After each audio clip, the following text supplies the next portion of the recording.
lenses, and then there's a couple of bits of This is- optometrists used it's a sort of setup they had for lenses when they were doing their. From the one eye 20, yeah?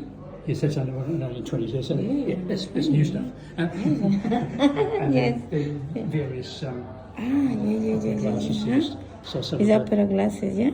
Yeah. But then we get into the real stuff. Yeah. Yes. This should be backlit, but we have problems with the light and it doesn't come on. Yeah, If don't you go worry. around this way, eventually the other lights will turn on.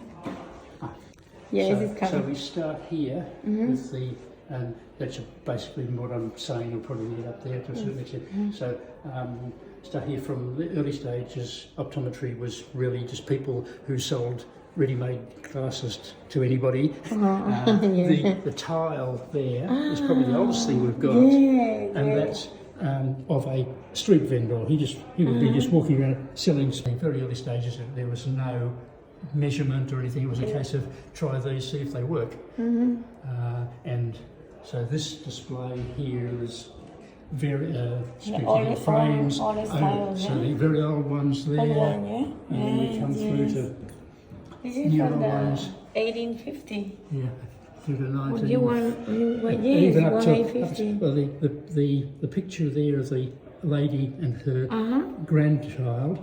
You can see they both have very similar spectacles on, and that's the 1930s. So there wasn't much. You had everybody wore the same thing, but then you get down to the later ones where these are some of the newer, and that's for makeup. So the idea is you put those on when you're doing your makeup. You could flip up one, do the eye, then flip up the other one. So that's what they're quite magnified lenses in there. So there's, and then.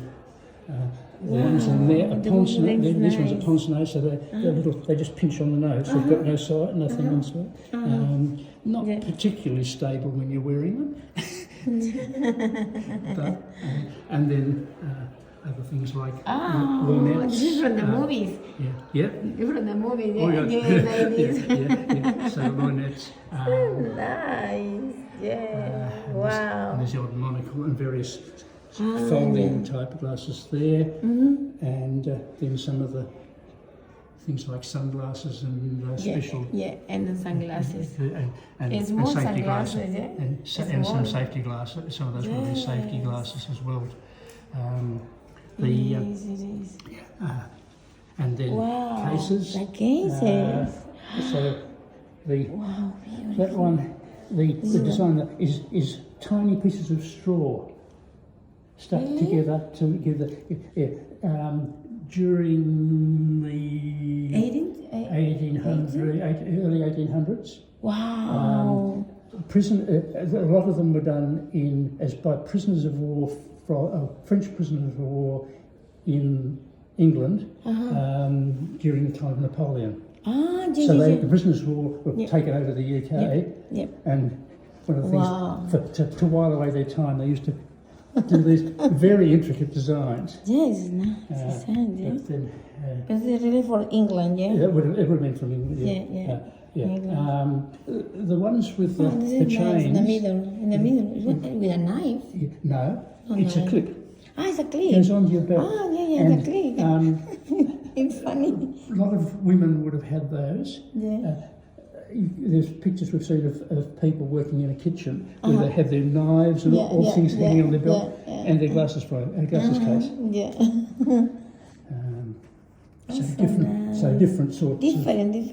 There's just different sorts of designs and materials there, and you can see they're all very small. It's small. It's small. Which it means that type of glass. For the small one, the very small ones, the big ones. These two ex-prime ministers of Australia, we asked them to ask a number of prime ministers, and these Kevin. This is the sort of setup in 1930. 1930. So we've set it up as best we can along the lines of what a 1930s consulting room would. Some of the things are not 1930s, but like the carpet and the light. But, they would all. Oh my God, so nice. So the examination, the chair, This is a matching, yeah? I stopped. I gave up when I retired. Perhaps about 10 years ago. But I was using something very similar to that even 10 years. Because it was made to last. Yeah, but that's good, nice. So that's, nice stuff. so they've come from various practices and so on to make it up. When we get into even more theoretical stuff, a fellow by the name of Donders, a Dutchman, worked out the systematic way we use to measure the strength of the lenses that people need. So he worked out sort of the increments that you need to use and what sort of lenses you need, and then so that led to a thing like that. So that's got multiple different strength lenses.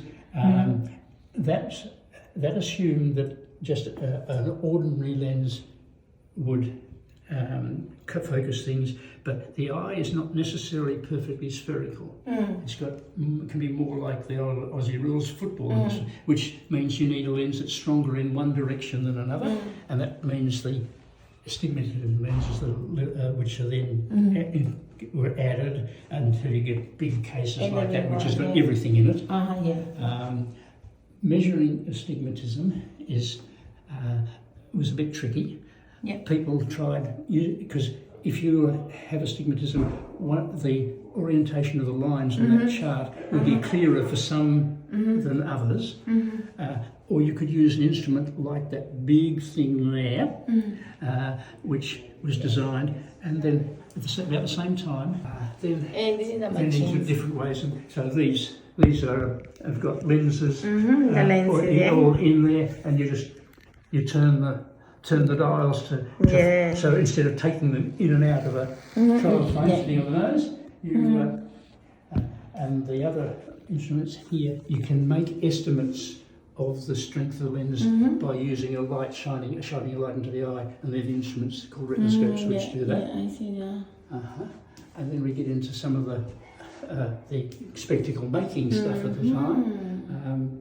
So you've got to measure the distance between the patient's eyes. That one's measuring the strength of those lenses, and then things like drills and to drill and to shape the lenses to fit into the frames.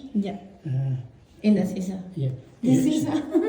The square.